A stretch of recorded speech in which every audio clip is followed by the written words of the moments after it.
Last planner in construction, daily planning, day plan plus reliable commitments. I am so excited about this video because we're doing a series of 20 videos about the last planner system, and we just talked about the weekly work plan in the video before this one, and now we're going to talk about the day plan. And we're going to get into some specifics that if you modify your systems to meet these requirements, you'll be so successful. So let me get right into it. You knew it wouldn't be long before I'm over here jamming with you because I love you for this concept.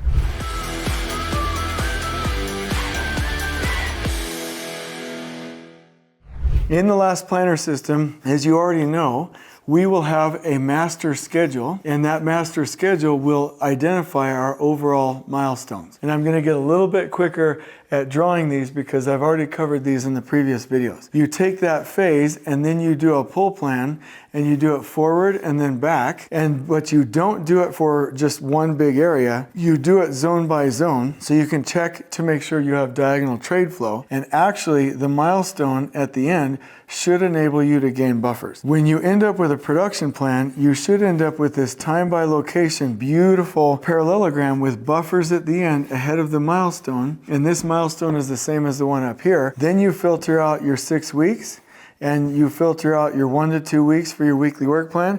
And now you're set and ready to go.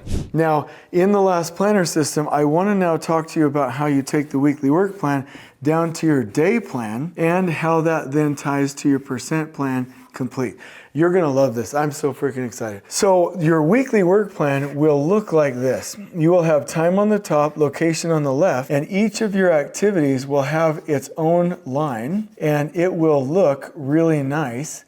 And you will be able to see your trade colors within that, and this could be out 1 to 2 weeks. Your weekly work plan should enable everyone to see as a group, know as a group, and act as a group. And this weekly work plan has handoffs coordinated, and they are marked. And so like for instance, in our software Intact, it actually shows a little symbol of like two hands clasping because you want to know where one trade is moving out of a zone and another trade is moving behind it in pull. Instead of pushing trades on top of each other, we want this trade to finish well enough to where we're pulling them into the zone. It's a beautiful, beautiful concept. So these handoffs are critical. The other thing is we must make commitments. And I want to be clear, if you're like, hey, and it's fine if you are, but if you're like, this is kind of some fluffy stuff here. If you have a trade do something hard, but you force them into it, their brain releases cortisol, which is a stress hormone.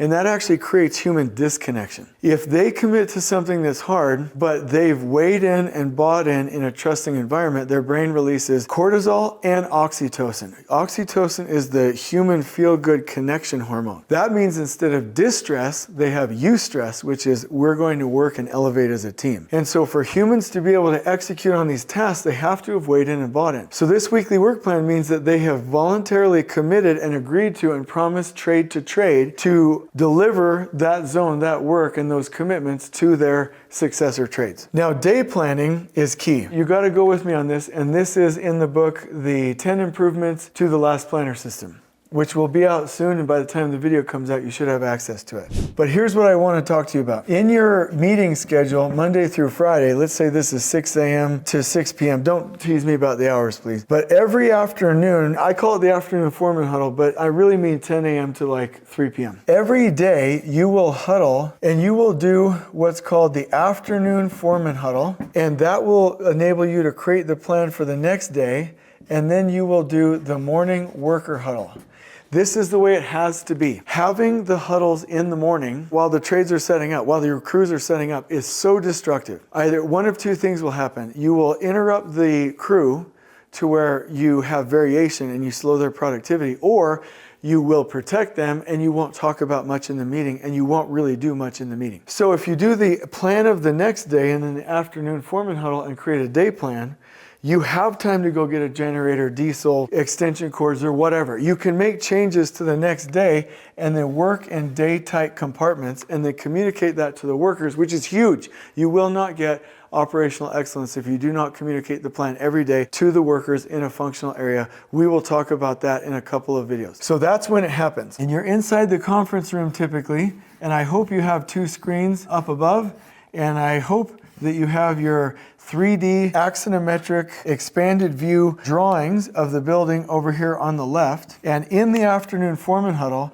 the first thing that you'll do is encourage the trade partners to put up magnets where they have roadblocks. Most of the meeting is going to be solving roadblocks. Then you will actually go in and you will pull up your weekly work plan, this weekly work plan on your left screen, and you will pull up any of your other visuals like your building information model.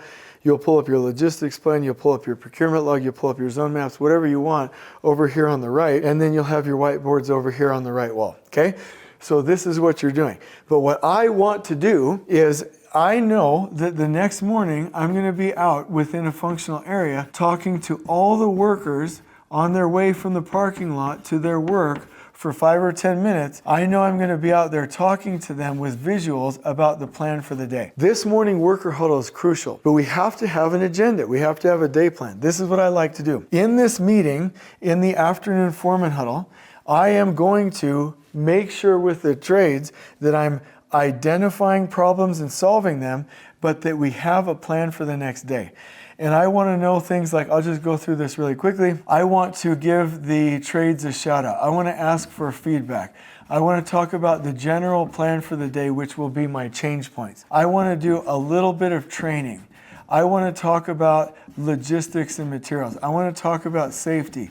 I want to talk about weather. And one of the things that I love about the afternoon foreman huddle is that these topics then get discussed and communicated to the workers the next day. So we're making a plan the afternoon before to communicate the morning of the next day, which is phenomenal. Now what I like to do is in the morning worker huddle, have a big old honking QR code that anybody on the job site can scan.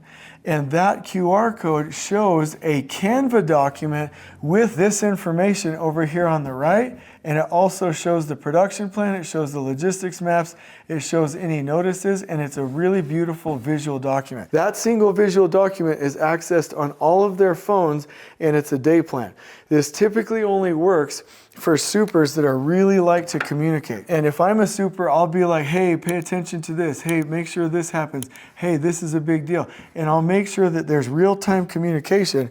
We've got to get everything out of the superintendent's head out on visuals, and better yet, to all of the workers. If you want to run the job from your weekly work plan, you can. But for me, I am going to use that weekly work plan, create that day plan, go through the agenda, solve problems, and the next morning for the workers, I want them to access all of that information for high-level change points. That is the day plan. And some of the key things to modify here in the last planner system is we have to have the worker huddle. We have to do it the day before. I know the arguments, oh, the foremen are tired. The workers are tired too. You want those workers with the foreman in their most productive part of the day, and when they're cleaning up and staging, that's when the foreman can go in the office and plan the next day. If you do it the day of, it's not a foreman huddle. It's an information sharing huddle. So this is how you do it. If you want to know the specifics, it's in the book Tact Steering and Control. And we are going to turn this into a blog post, and we will share day plan formats with you. And it is key. What would your job be like if everybody on the job site could see as a group, knows a group, and act as a group, and see the same visual? It is phenomenal. So I hope you've enjoyed this video. On we go.